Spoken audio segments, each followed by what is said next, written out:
Les rencontres littéraires reviennent cette semaine à Val d'Isère. Nous sommes ici au Barme de l'Ours qui accueille ces rencontres littéraires et avec l'animatrice bien connue des rencontres, Olivia de Lamberterie. Bonjour. Bonjour.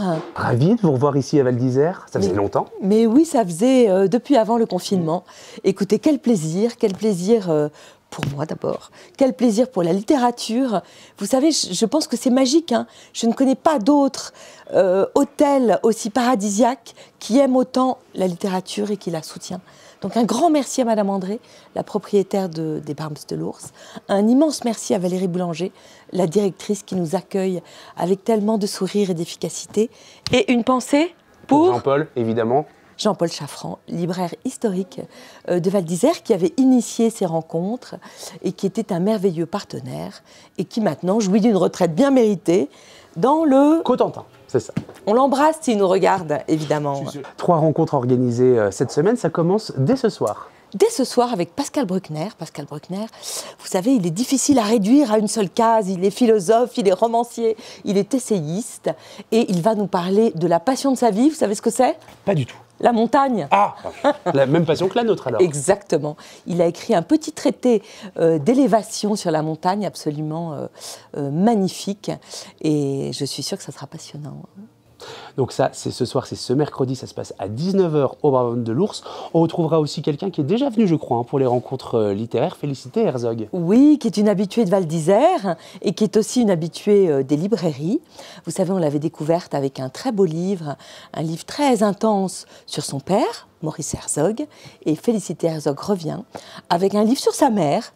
Ça s'appelle Une brève libération et c'est un livre qui relate une histoire d'amour complètement folle entre sa mère et Pierre Nora, un grand résistant. Ça se passe pas très loin d'ici dans le Vercors et c'est passionnant. Et puis on va terminer, je crois que ce sera du coup vendredi soir. Alors vous allez animer ces 2 premières rencontres, mais vous allez aussi présenter votre ouvrage, je crois que ça s'appelle Comment font les gens.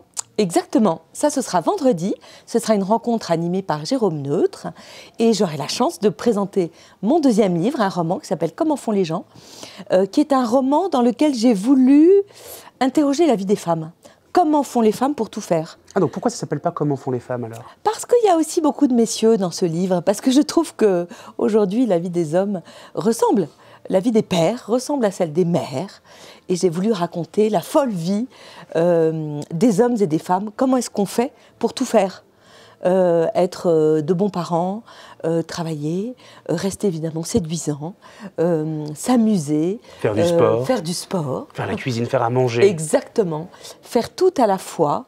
Donc j'ai voulu faire une sorte de roman miroir de notre époque, questionner aussi l'époque et faire un roman dans lequel les femmes se reconnaissent. Je voulais aussi les déculpabiliser, je voulais les réconforter. Voilà, donc je serai ravie d'en parler vendredi, ici même, dans cet endroit paradisiaque. Bien sûr, un endroit paradisiaque pour le ski aussi. J'imagine que vous allez un peu profiter de nos pistes quand même. Mais oui, je suis déjà en tenue de ski. Il fait absolument magnifique. Et moi, j'adore skier. C'est vraiment une passion d'enfance. La montagne et le ski. Je trouve que c'est ce qu'il y a de plus dépaysant. Je trouve que quand vous êtes en haut d'une piste, vous ne pensez qu'à descendre. Je trouve que ce sont les plus beaux paysages du monde. Et je trouve, comme Pascal Bruckner, que dans l'élévation, il y a vraiment quelque chose de physique, mais aussi quelque chose de moral. La montagne, ça élève. Vraiment, j'y crois profondément. Et je trouve qu'aujourd'hui, l'époque est compliquée, l'époque est triste, l'époque est chaotique. Et que ce grand blanc, la neige, la nature, ça vous permet de prendre de la hauteur et de vivre beaucoup mieux. Eh bien, je ne vous retiens pas plus longtemps. Je vous laisse aller sur les pistes. Merci beaucoup de nous avoir accordé cette interview et on se retrouve pendant ces rencontres littéraires. Exactement. À tout à l'heure.